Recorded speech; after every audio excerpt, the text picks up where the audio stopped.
Hello everyone, आशा है आप लोग घर पर स्वस्थ और सुरक्षित होंगे।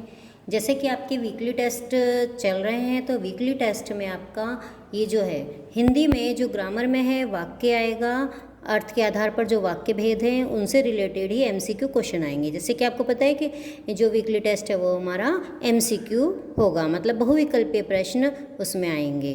तो ये शुरू करते हैं। वीडियो को आप पूरी देखिएगा और बीच में से काटिएगा नहीं।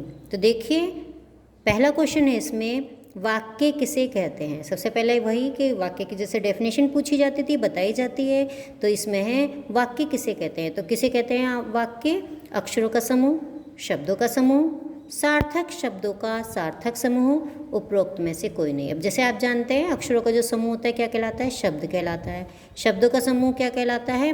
वो वाक्य भी कहलाता है। लेकिन एक चीज़ यहाँ पर देखिए, डिफरेंस दे रखा है, सार्थक शब्दों का सार्थक समूह।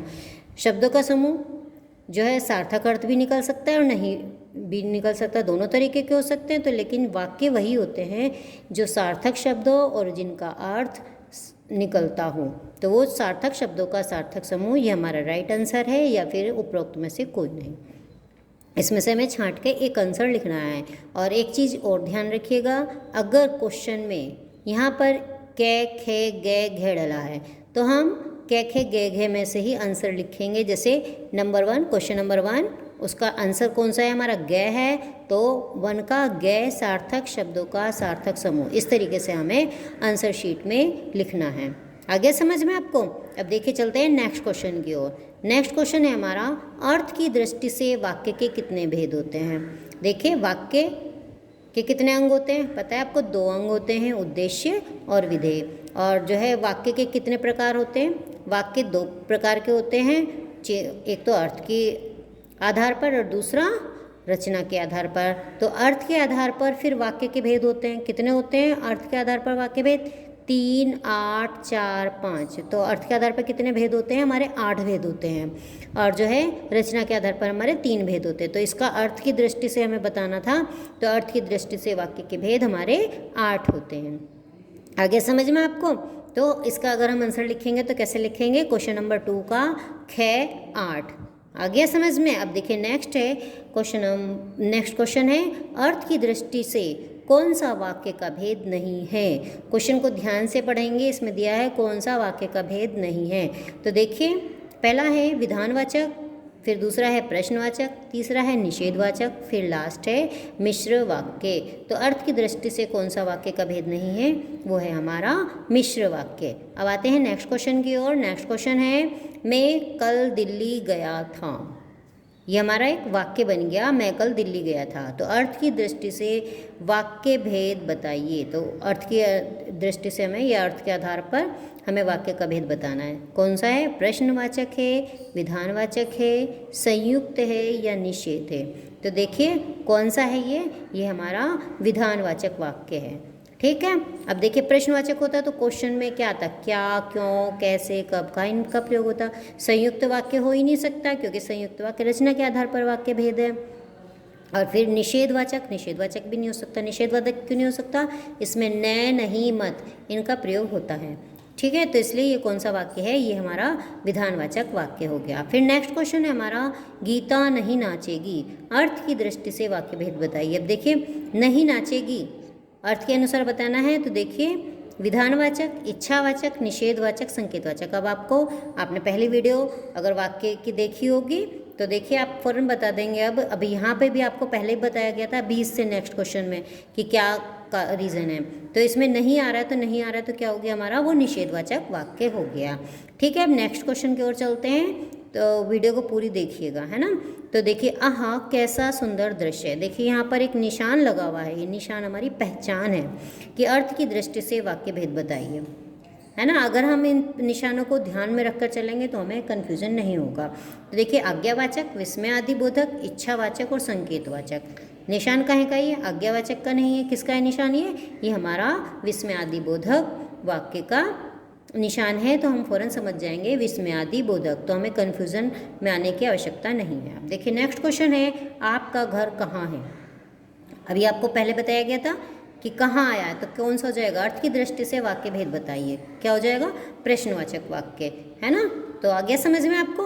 अब चलते हैं नेक्स्ट क्वेश्चन की ओर। नव वर्ष मंगलमय हो, अर्थ की दृष्टि से वाक्य भेद बताइए। अब देखिए, प्रश्नवाचक होगा, नहीं होगा, इच्छावाचक, आज्ञावाचक, संकेतवाचक। तो क्या है, नववर्ष मंगलमय हो, तो नववर्ष मंगलमय हो, दूसरा व्यक्ति आपके लिए इच्छा कर रहा है कि नववर्ष जो है बहुत अच्छा बीते, है ना। तो ये हमारा कौन सा वाक्य हो जाएगा, इच्छावाचक वाक्य हो जाएगा। फिर देखिए नेक्स्ट क्वेश्चन है, सुरेश ने यह पत्र लिखा है, वाक्य को निषेधवाचक वाक्य में बदलिए। ध्यान दीजिएगा, चेंज होकर भी क्वेश्चन आ सकता है, ये नहीं कि इसी में से ही आएंगे। यही जो आपको 8-10 कराए जा रहे हैं, 15-20 कराए जा रहे हैं, इनमें से आएगा, इनमें से नहीं, कोई भी क्वेश्चन आपका बन के आ सकता है। देखिए, सुरेश ने पत्र नहीं लिखा, सुरेश पत्र क्यों लिखेगा, सुरेश ने यह पत्र नहीं लिखा है, सुरेश ने पत्र लिखा है। अब देखिए, हमें क्या था, निषेध में करना था, नहीं लगाना था, तो यहाँ पर क्या कमी रह गई, सुरेश ने पत्र नहीं लिखा। वाक्य क्या था हमारा, सुरेश ने यह पत्र नहीं लिखा, तो हमारा क्या बनता है, सुरेश ने यह पत्र नहीं लिखा है। तो ये आ गया हमारा गे वाला, सुरेश ने यह पत्र नहीं लिखा है, ये हमारा इसका राइट आंसर है। अब देखिए नेक्स्ट क्वेश्चन है, आज वर्षा होगी, वाक्य को संदेहवाचक वाक्य में बदलिए, कि इसे हमें चेंज करना है। देखिए, आज वर्षा होगी, ये तो आज वर्षा होगी ऊपर वाला जीवगतु आ गया, और संदेह में बदलना था तो हमारा गलत है। आज वर्षा नहीं होगी, नहीं आ गया तो ये हमारा निषेध में हो गया। फिर है शायद वर्षा हो, अगर ये होती आज वर्षा होगी, अगर खाली होता वर्षा होगी तो हो जाता हमारा शायद वर्षा होगी, तब भी हो नहीं, होगी, है ना। तो नेक्स्ट है हमारा लास्ट वाला, इसमें शायद आज वर्षा होगी, तो हमारा राइट कौन सा है, शायद आज वर्षा होगी। ये ध्यान रखेंगे, जो सेंटेंस मिला हुआ है, वाक्य मिला हुआ है, वाक्य वही होगा, उसमें कोई भी हम अपने आप एक्स्ट्रा चेंजेस नहीं करेंगे। अब देखिए नेक्स्ट क्वेश्चन है, इसमें हमारा कवि मंच पर कविता सुन रहा है, वाक्य में उद्देश्य बताइए। अब देखिए, वाक्य के कितने अंग होते हैं, 2, 3, 4 क्वेश्चन बन के आ सकता है, तो कितने अंग हो गए, 2 अंग हो गए, उद्देश्य और विधेय। तो यहाँ पर एक कविता सुन रहा है, उद्देश्य जिसके बारे में कहा जाए। अब देखिए क्या हो गया, मंच, कविता, कवि पर, तो कविता कौन सुना रहा है, कवि सुना रहा है, तो कवि हमारा इसमें उद्देश्य हो गया। अब देखिए नेक्स्ट क्वेश्चन है, रमेश का पुत्र स्कूल गया, वाक्य में विधेय बताइए। तो विधेय क्या होता है, विधेय है, तो देखिए स्कूल गया, रमेश पुत्र। अब देखिए रमेश हो या पुत्र हो, रमेश का पुत्र, दोनों में संबंध है, तो ये हमारा उद्देश्य है, और ये जो बाद में जिसके बारे में कहा गया था वो तो उद्देश्य हो गया, और जो कहा गया है स्कूल जाना, जो हमारी क्रिया थी वो हमारा विधेय हो गया। तो स्कूल गया इसमें हमारी क्रिया है, ठीक है। फिर है रमेश को बुलाओ, वाक्य में कौन सा वाक्य होगा, रमेश को बुलाओ, क्या हो रहा है, कोई किसी को काम बता रहा है तो वो आज्ञा दे रहा है ना, तो कौन सा वाक्य हो जाएगा, ये हमारा आज्ञावाचक वाक्य हो जाएगा, ठीक है। अब देखिए नेक्स्ट क्वेश्चन है, नहीं नए मत का प्रयोग किस वाक्य में होता है। तो जैसे नहीं नए मत पहले भी आपको बताया गया, काहे के लिए हो गया ये हमारा निषेधवाचक वाक्य के अंतर्गत आते हैं, तो ये हमारा निषेधवाचक वाक्य हो गया, ना तो आज्ञा है ये, ना संदेह है, ना विधान है, ये हमारा निषेधवाचक वाक्य है।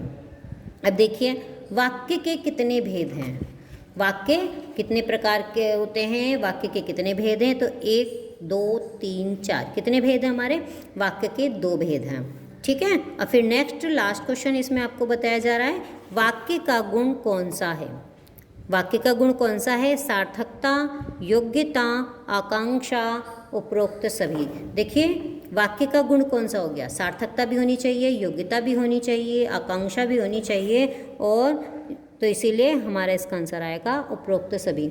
आशा है आपको वीडियो समझ में आ गई होगी कि किस तरीके से आपके एमसीक्यू क्वेश्चन बन के आएंगे और किस तरीके से हमें इनके सॉल्यूशन कॉपी में लिखने हैं।